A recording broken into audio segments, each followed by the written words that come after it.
diz, mas por que não o faz?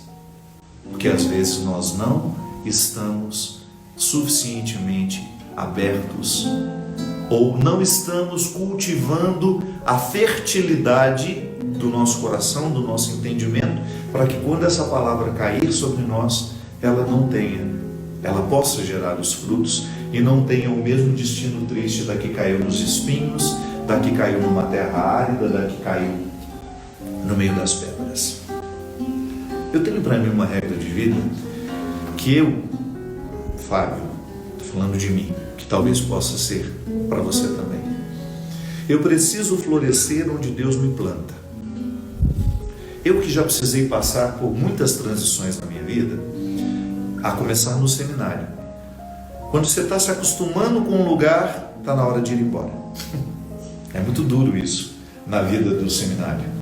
Quando você começa a se acostumar com as pessoas, com aquela comunidade, com aquele lugar, está na hora de ir embora. Então isso para mim foi uma regra. Eu entrei no seminário, eu tinha 16 anos. É uma regra que eu sempre apliquei para mim, porque eu aprendi a duras penas. Eu não aprendi porque eu quis. Se eu pudesse, eu sou aquele tipo de gente que constrói uma casinha branca no alto da serra e é sepultado lá no final da vida. Eu adoro a estabilidade. Eu não tenho nenhum problema de morar a vida inteira no mesmo lugar, de ter eternamente os meus amigos, aquelas pessoas que participam da minha vida. Aliás, isso eu acho que isso é uma qualidade humana. Eu particularmente admiro quando eu olho para uma pessoa que, mesmo que ela tenha ficado famosa, ela mantém os amigos de quando ela não era famosa. Isso é muito bonito. Eu vejo isso nos meus amigos que ganharam um reconhecimento público. E mesmo que você não tenha tido essa coisa de ser famoso, eu lhe admiraria muito se você me dissesse: padre, eu tenho amigos de 30, 40 anos. Os meus amigos são de longa data. Não é nenhum problema você ter amigos recentes. Significa que você é uma pessoa fácil de conviver, apaixonante, né? As pessoas se aproximam de você e gostam, querem estar perto de você. Mas eu sempre me preocupo quando eu observo que uma pessoa está sempre com uma leva nova de amigos e não sobrou ninguém daquela leva antiga. Está sempre num ciclo que parece que não respeita a estabilidade e a confiabilidade que só o tempo nos dá. Então eu não tenho problema. A minha alma nasceu para ser fixada num determinado ponto do mundo e ali ficar. Gosto de viajar, gosto de ir ali de vez em quando, mas o meu aqui é absolutamente fundamental na estrutura da minha felicidade, do meu contentamento. Então eu já aprendi que eu devo florescer onde Deus me planta. Devo florescer. Mas o meu florescer, ele é o tempo todo rodeado de cuidados que seguem as mesmas regras de quem cultiva o campo. Se você vai escutar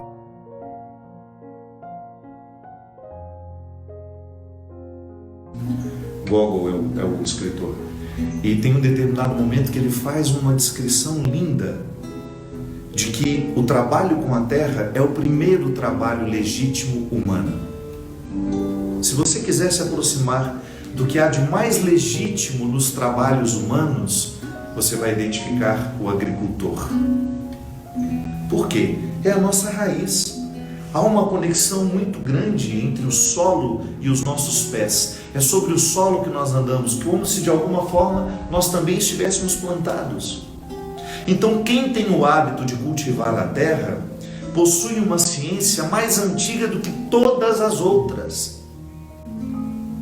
E é por isso que eu, em um determinado momento da minha vida, até na semana passada, contei aquele episódio que a minha mãe me colocava para cultivar com ela o chão, a gente adubava, a gente buscava o esterco, né, como a gente falava naquela época.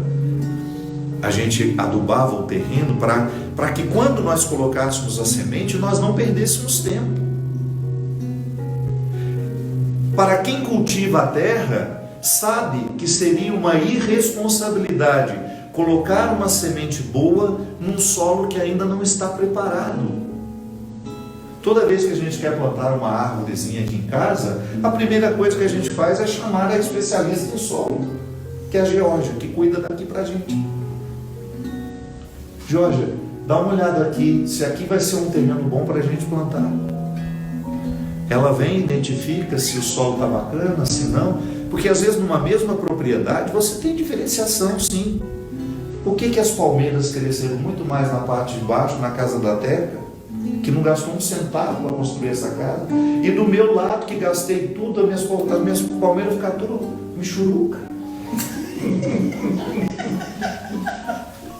Estou aqui nessa luta para tentar entender por que as palmeiras da Teca são mais bonitas que as minhas. Fui eu que comprei essas infelizes, foi eu que passei lá no caminhão, vi essas 12 palmeiras esticadas lá em cima do pão. Comprei, vim, trouxe, paguei, eu lembro, paguei quase R$800 cada uma, não foi na época? Palmeira imperial. Aí vim, tinha todas o mesmo tamanho. Vem cá ver as que estão no lado da Teca e vem cá ver as que estão do meu lado. Elas eram irmãzinhas, filhas da mesma mãe, vieram no mesmo caminhão, sofreram o mesmo processo. As da Teca estão lindas, adiante. Parece que elas têm 40 anos, as minhas estão aqui. Minguadinha. Vai entender, é o sol. É a chaga da palmeira, não escreveu o livro. Como é que nós podemos entender que algumas coisas crescem estando tão próximas? Qualidade do solo chama-se isso. De repente, por motivos que nós desconhecemos, aqui na área onde eu construí a casa da Teca, tenha algumas riquezas minerais que aqui do meu lado eu não tenho. E quando você olha para a terra, está tudo igual, a mesma cor. Só que o mistério da fertilidade a gente não enxerga. E a gente só vai perceber à medida que o tempo vai passando e as mudas vão mudando. Por isso que chama-se muda, porque muda rápido. Daquela coisinha pequenininha, de repente. Então, minha gente, toda vez que nós vamos plantar alguma coisa, a primeira regra deveria ser a fertilidade onde eu vou plantar. Por que eu estou falando isso? Nem agricultores nós somos. Eu ainda tenho a graça de morar na zona rural e conviver com essa coisa do plantar, de ter vizinhos que plantam, que colhem. Aqui em casa a gente tem até algumas verduras que a gente não, né? Vamos dar o mérito. Vanói, que é o esposo da Teca, que é um homem que gosta do cultivo da terra. Nós somos exatamente iguais. E o que é bonito é que há uma antropologia cristã a partir disso. A semente condensa, como dizia Aristóteles, todas as possibilidades da árvore. Você já me ouviu falar tantas vezes disso. O que nós acrescentamos à semente? Colocá-la no lugar certo. Somente isso. O nosso papel, a nossa responsabilidade com a semente é cuidar para que a gente ofereça a ela o lugar certo. Não adianta você querer plantar a semente certa no solo errado. A semente será sempre certa, ela sempre está capacitada para tornar-se aquilo que em potencial está dentro dela. É Jesus que também pega uma semente de mostarda, mostra para os discípulos e fala: olha que mistério bonito. É a menor de todas as sementes, a semente de mostarda. E no entanto, quando ela cai no solo certo, quando ela recebe os cuidados que nós podemos oferecer àquele potencial que está dentro dela, ela se torna a maior de todas as árvores. Se torna uma árvore frondosa, mas o seu início está ali, pequenininha. A antropologia cristã nos ensina isso. Deus não errou em nenhum de nós. Deus não errou com nenhum de nós. Eu sou a semente certa. Você é a semente certa. Mas por que às vezes eu não floresci como podia? Porque não estava no solo certo. Interessante isso. Mas como é que eu sei que eu estou no solo certo? Ah, meu amigo, minha amiga, nós temos uma coisa que se chama desassossego, que o coração faz questão de demonstrar quando ele tem sinais de que ele não está no lugar certo. Deus nos mostra que nós somos a semente certa no solo errado, quando Ele nos aponta para os desassossegos, quando você percebe que você não está em paz. Porque o solo é circunstancial. Eu posso muito bem oferecer um solo para mim hoje que seja circunstancial. É um exemplo simples. Você está passando pela faculdade, você está aprendendo uma profissão, é um solo circunstancial, você não fica definitivamente na faculdade. Aliás, na vida em lugar nenhum nós ficamos definitivamente em lugar nenhum, porque está sempre sendo mudado. Agora, no momento em que você está ali, mesmo não sendo o solo certo para você, você precisa florescer. E aí não vai depender dos outros, vai depender do seu empenho. Quantas vezes, eu nunca suportei matemática, nunca.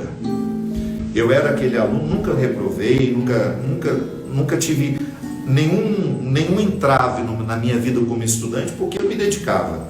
Mas não venha me dizer que eu passei sorrindo, feliz, quando estudava matemática. Não, era uma tortura.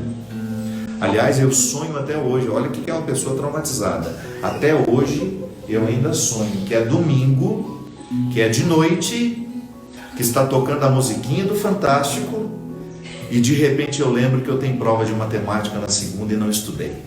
É um sonho recorrente. E eu acordo apavorado, sem ar. Sim, uma experiência de quase morte para mim. Então, quando eu estudava matemática, eu tinha consciência, não é o solo que eu vou florescer, mas neste momento é o solo que eu tenho. Eu não posso ocupar a minha cabeça neste momento com língua portuguesa, que eu gosto. Eu não posso ocupar a minha cabeça neste momento com história, que eu gosto. Neste momento eu preciso ocupar a minha mente com o aprendizado da matemática. Isso é circunstancial. Se eu fosse uma pessoa neurótica que cultivasse sentimentos ruins e doentios, eu escolheria ser matemático para sofrer a vida inteira. Porque tem gente assim, é doente da cabeça, gosta de sofrer e vai correr atrás de tudo que ela não gosta porque ela gosta de ser masoquista. Ela é masoquista, ela vai sofrer. Ai, quanto mais difícil, mais eu quero. Ai, isso é ruim demais. É isso mesmo, é isso que eu estou querendo. Não sou doente e não sugiro que você seja também. Precisou passar por uma circunstância desagradável? Floresça mesmo ali. Seja inteiro. Mesmo que não seja, e consciente, não é a escolha que eu faço, mas eu quero passar por isso. Eu escolho passar por isso porque é necessário para eu chegar do lado de lá. Pessoas. Na inteligência emocional, a gente aprende uma coisa muito... Não estou falando que eu estudei isso não, estou falando na minha lida com a minha inteligência. A inteligência emocional, ela vai me dizer exatamente, por exemplo, eu estou com uma pessoa extremamente desagradável, me insultando, falando horrores para mim. Eu sorrio para ela e penso, ela não é definitiva na minha vida. Eu não vou conviver com ela mais. Eu não vou levá-la para minha casa. Ela não faz parte do meu ciclo de amizades. Ela está me ofendendo, ela está sendo... E eu vou passar por isso, igual os japoneses fazem. Não é meu, né? É seu. Em mim não entra, em mim não perpassa, em mim não fica. Aquela circunstância não é definitiva. Aquela pessoa é circunstancial. Isto é, não é uma escolha, não faz parte de mim. Então eu estou ali, escuto tudo e não absorvo nada. Ah, mas isso é difícil demais, padre. Isso é fruto de uma inteligência emocional muito elevada. Eu presenciei uma cena dessa no Japão. O lugar onde eu mais vi essa consciência de que a ofensa não me pertence. Estava com algumas algumas pessoas e eu presenciei uma explosão assim, de ódio contra aquele motorista que estava ali para nos prestar um serviço. A explosão de ódio não foi minha, graças a Deus. E a pessoa muito inflamada, mas derramava em cima daquele homem tudo que você puder imaginar de ruim, numa língua que ele entendia. E esse senhor, que era o motorista, não ficou numa postura de coitadinho de mim, ele não ficou nessa postura, coitadinho de mim, mas ele também não revidou. Ele ficou no meio termo. Foi ali, Ziza, que eu entendi o tal do caminho do meio, que não é ficar humilhado, mas também não é assumir aquela prepotência. Porque toda vez que alguém é prepotente comigo, eu assumo o mesmo tom, eu falo no mesmo tom, eu estou cometendo o mesmo erro. Ali eu vi pela primeira vez na minha vida, concretamente, antes mesmo de ler o livro O Caminho do Meio, eu vi concretamente o que significa ficar no caminho do meio. Aquele senhor, diante de tanto ódio em cima dele, e ele não tinha nenhuma responsabilidade, as coisas deram errado, mas de repente aquela pessoa que estava inflamada, como eu também às vezes fico inflamado diante de uma coisa que está errada, e eu fico louco para encontrar um culpado, ainda que seja um papagaio, eu preciso derramar minha ira em cima de alguém quando as coisas não vão bem, não é assim? Pode ser a porta. Essa porta também não tinha que estar ali uma hora dessa. Ser humano, nós somos tudo doidos. A gente precisa de um culpado para a gente derramar a nossa bilis. E aí, como ele não tinha nenhuma culpa, ele não ficou nem humilhado, nem prepotente. Ele simplesmente, ele parou para ouvir, ele não ignorou, ele fez assim com os braços, abaixou os olhinhos, de vez em quando ele só olhava, sorria, abaixava novamente, com os bracinhos assim, Ziza. Ele ficou fisicamente pronto para receber aquilo tudo. Ao final de tudo, minha gente, eu confesso para você, eu sou muito chorão. Eu fico, e sobretudo, meu Deus do céu, nada me tira mais do eixo, ou nada me empobrece mais do que quando eu vejo alguém sendo humilhado. E quando sou eu o que humilha, eu adoeço de ir para a cama. Como algumas vezes já aconteceu, e eu tive coragem até de já contar algumas situações. Aí aquele senhor, e aí eu comecei a chorar na hora que eu vi a postura dele, porque me comoveu. Eu só pensava, meu Deus, que grandiosidade de alma. E você poderia dizer assim, mas ele não estava entendendo nada do que estavam falando para ele. Estava sendo em inglês, a língua que ele conversou conosco dentro do carro o tempo todo. E aí ele fez assim, ele ouvia, ele olhava para mim, olhava para as outras pessoas, olhava para aquele que o humilhava, fazia assim, e às vezes sorria sem deboche. Não era um sorriso de deboche. Volto a dizer, era o sorriso que nos põe no caminho do meio. Era assim, eu entendo que a sua ira, mas eu não tenho nenhuma necessidade de guardá-la em mim. Ele sorria para alguma coisa que era superior a todos nós, que ele já tinha alcançado e que nós estávamos longe de saber o que era. E aí, quando de repente tudo terminou aquela cena, ele tirou o chapéuzinho, porque lá era tudo muito formal, aquele chofer de chapéu mesmo, ele tirou o chapéuzinho dele e no gesto de reverência desejou a todos nós boa viagem, fazendo assim: meu Senhor. O que aquele homem entendeu? Pode ser que ele nem seja cristão. Pode ser que ele esteja num outro canteiro da religiosidade. Mas aquele homem, ele tinha a espiritualidade que o Evangelho de hoje nos sugere.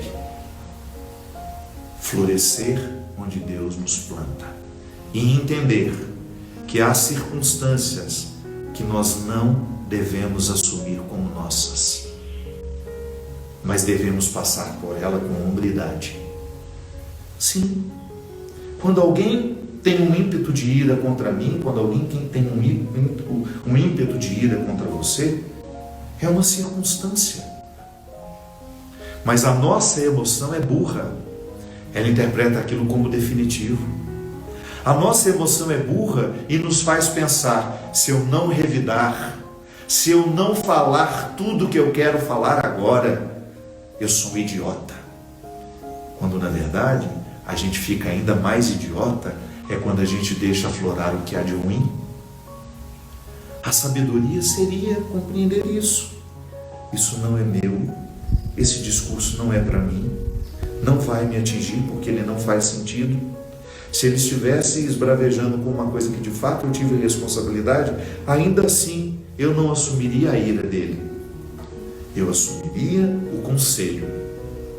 Eu gostaria de aprender com o erro que eu cometi. Mas não. Naquele momento, a semente que nós, de alguma forma, estávamos julgando sobre ele, ele se recusava a acolher. A circunstância que ele vivia estava plenamente iluminada pela sua consciência. Isso não é meu. Minha gente, toda vez que nós precisamos florescer, toda vez que nós precisamos dar a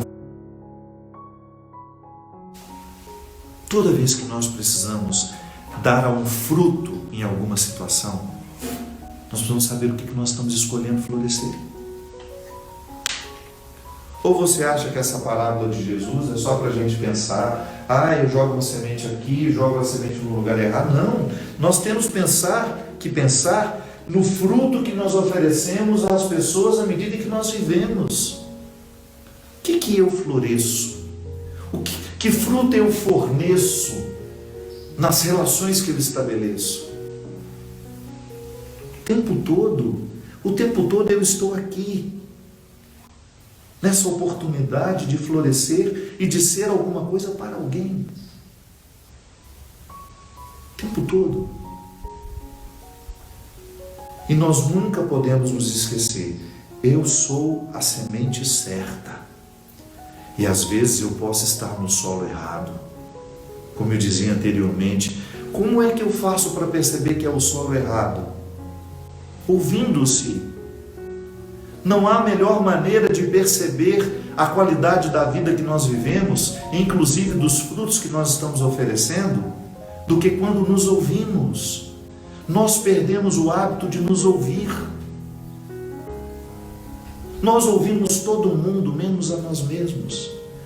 Quantas vezes eu vejo pessoas angustiadas, como se eu tivesse a solução para os seus problemas, como se a palavra que eu vou dizer pudesse resolver todos os conflitos. Antes de você perguntar para mim, pergunte-se.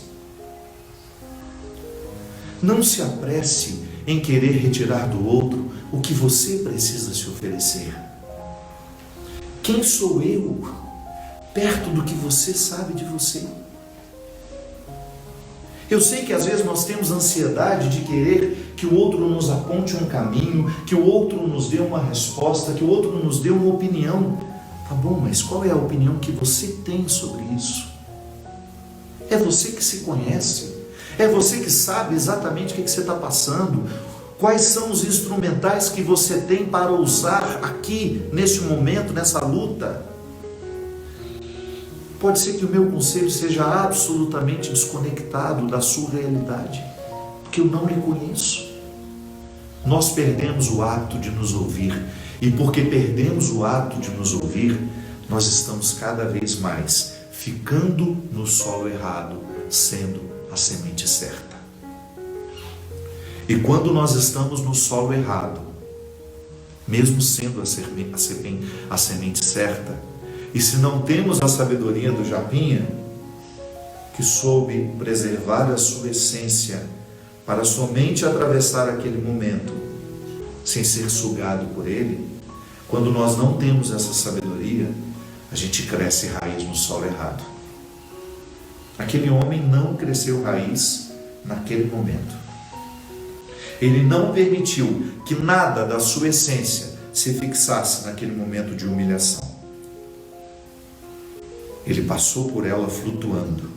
As raízes não tocaram o solo.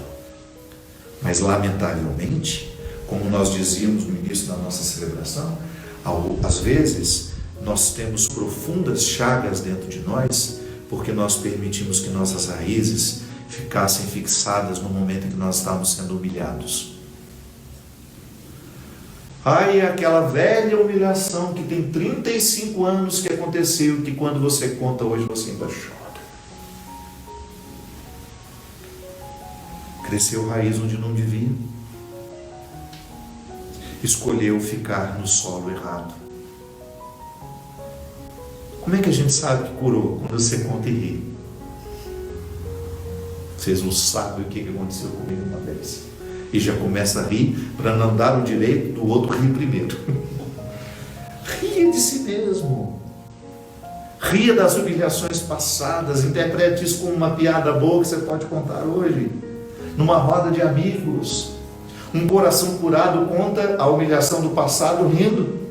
Um coração curado, um coração que não fixou a essência no lugar impróprio, está sempre livre para rir de si mesmo. Mas quando nós temos necessidade de nomear as personagens, a gente lembra até a roupa que ela estava usando. Por quê? Raízes crescidas no solo errado. E quanto estrago nós fazemos em nós e fazemos nos outros, porque não tivemos a sensibilidade de perceber. Isso é circunstancial, isso não é meu. Eu escolho guardar ou jogar fora. Eu escolho permitir que as raízes se entrelacem nesse chão ou não. Esse chão é tão nocivo que eu só quero pisar sobre ele como se eu pudesse até com alguma distância. Eu não queria nem que os meus pés pisassem nesse solo. Eu queria passar por ele como se estivesse flutuando. Às vezes, quando você tem um contato com uma pessoa que tem energia ruim, você sabe. Uma pessoa que tem inveja de você, ou uma pessoa que nutre por você um sentimento que não é o que você gostaria que fosse. Toda vez que você está diante dessa pessoa, a melhor postura é essa, a do Japinha. E a gente sabe que energeticamente, quando você faz isso com os braços, você cria uma proteção, não é? Protegendo aqui, o centro da minha existência. Estou lá ouvindo aquela história horrível, mas estou assim. Pior que agora todo mundo vai saber, né? Estou contando. Se eu ficar assim diante de você, é porque a sua energia está ruim para mim. E se você ficar diante de mim, eu vou saber que a minha energia está péssima para você. Ambiência emocional, eu tenho falado tanto disso. Quais são as pessoas que você escolhe influenciarem a sua vida? Seja honesto. Você é a semente certa, às vezes ao lado de outras sementes erradas. Não erradas para eles, porque a semente é sempre certa para si. Mas eu posso ser a semente errada para o seu solo. As regras do relacionamento passam o tempo todo por isso. Para você não crescer raízes nos lugares onde você não vai crescer. Para você não jogar suas raízes num solo que vai te secar. Quando eu falava, escolher uma profissão. Quantas pessoas por uma conveniência, e às vezes essa conveniência passa, às vezes é o curso da moda. Eu lembro que eu tinha uma safra de amigos na década de 90, 80, 90, que todo mundo quis fazer medicina. E eu nem sei se eles se perguntaram se medicina seria o ofício que os realizariam. Mas era o curso da moda. Dava status dizer que fazia medicina. Olha que bobagem, gente. Você desperdiçar uma vida inteira só porque dava status ser médico. Médico é igual sacerdócio. Ou você ama, ou você não tem condições de ficar ali. Não tem nenhum glamour. Não. O curso é pesado. Tanto é que vocês não fazem ideia da quantidade de suicídios que existiam no curso de medicina quando eu trabalhava na pastoral da educação. Às Às vezes era uma imposição de pais. Também isso foi de uma época. Era chique ter um filho médico. E já crescia aquela criança ouvindo isso do pai. Esse aqui vai ser médico, batia na cabeça dela. E ela nunca teve coragem de dizer, não, pai, isso é um sonho seu, não é meu. Quantas vezes os nossos filhos são as sementes certas, plantados nos solos errados, porque eles quiseram nos agradar, porque eles não tiveram coragem de nos desafiar, ou porque nós não tivemos coragem de olhar para nós mesmos e perceber que nós estávamos sendo cruéis, impondo a eles um sonho que não era deles, mas era nosso. Até na profissão. Se você se sente infeliz, ouça o recado do seu coração. Eu sei que agora é um momento difícil de mudar de vida. Estamos numa pandemia, estamos com desemprego gritando, então se você tem uma estabilidade neste momento, eu lhe recomendo a não mudar as peças do tabuleiro. Mas tão logo a situação se estabeleça e você sentir que o seu coração está lhe dizendo que você é a semente certa, no solo errado, mude de vida. Que às vezes vender coco na praia vai nos trazer mais alegrias do que ficar horas e horas dentro daquele escritório. Vai ganhar menos? Mas tem um ganho que não é material. Eu me pergunto o tempo todo, e você pode ter certeza, que se um dia eu estiver infeliz na vida que eu assumi, você não precisa me dar conselho. Eu serei o primeiro a dizer a mim mesmo, eu não estou feliz nessa vida que eu assumi. É difícil, né?